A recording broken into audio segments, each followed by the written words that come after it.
Minu ootused ideede osas tulenevad suuresti sellest, millega ma ise iga päev tegelen. Ehk siis minu käest võivad rohkem punkte loota need ettevõtted, kes üritavad muuta maailma läbi tehnoloogilise innovatsiooni, kas tehes mingit huvitavat uut tarkvara, luues mõne masina, mis inimeste elu paremaks teeb või kuidagi teistmoodi, katsudes kogu maailma välja murda või mitte jääda oma ideega väga kitsalt näiteks ainult Eesti turu peale pidama. Ma ootan Ajujahile selliseid ideid, mis reaalselt lahendavad mingisuguse probleemi või mure maailmas.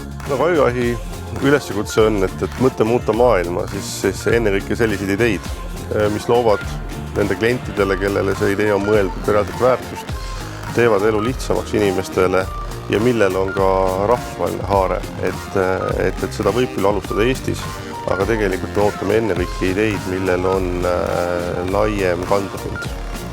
Kindlasti Ajujahile me ootame nutikaid, värskeid, uusi ideid. Samal ajal peavad need ideed olema piisavalt reaalsed, et oleks võimalik ka näha nende ellu minemist või ellu viimist. Ja loomulikult võiks olla sellised ideed, mis vaatavad Eestist kaugemale. Et hea oleks, et kui nad läheksid suisa maailma vallutama. Ajujahi idee juures on kõige tähtsam ehk meeskond. See, kuidas nad suudavad oma ideed maha müüa. Idee võib olla isegi üsna keskpärane, aga kui meeskond on väga tugev, siis me usume neid. Žüriis hindame selle idee teostatavust. Kas sellel mõttel on turgu ja kas see meeskond suudab oma plaanid ellu viia? Žürii otsib iga idee juures tasakaalu. Eduka ettevõtte rajamiseks on vaja, et sul oleks väga head inimesed, kes seda ehitavad, et sul oleks hästi läbimõeldud äriplaan, et sul oleks hea toode, et sa oskaksid seda turundada ja nii edasi. Edukas ettevõte ei saa olla vaid ühes nendest asjadest tugev, vaid kõigega kuidagi hakkama saama ja seda me loodame näha ka võitjate tiimide juures. Žürii hindab idee puhul selle idee teostatavust kindlasti ja seda, kas sellel on olemas üldse kasvupotentsiaal.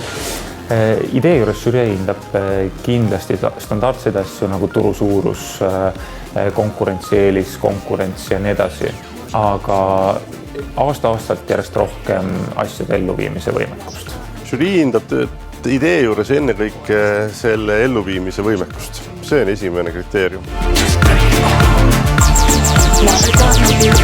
Selleks, et Ajujahil edukas olla, mine Google'isse, vaada, mis on sinu valdkonnas tehtud, tee järeldusi, mõtle välja, mis on sinu konkurentsieelis ja kindlasti leia ka tugevat meeskonda. Kindlasti on Ajujahi konkursil edukad need meeskonnad, kes konkursi raames lähevad konkreetselt turule seda toodet või teenust testima.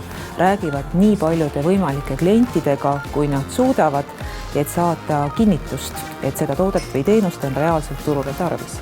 Ma arvan, et üks edu võti Ajujahil on see, et sa oled nõus muutma oma idee, et sa oled paindlik, aga sul on lõppeesmärgi fookus kogu aeg paigas. Kui sa jääd kinni oma ideesse, siis sa kaotad. Ajujahil saab viimasel ajal olla edukas siiski ühe valemi järgi, et finaaliks peaks toode olema võimalikult kaugel valmis ja räägitud peaks olema võimalikult paljude klientidega. Ootame ennekõike meeskondade pühendumust.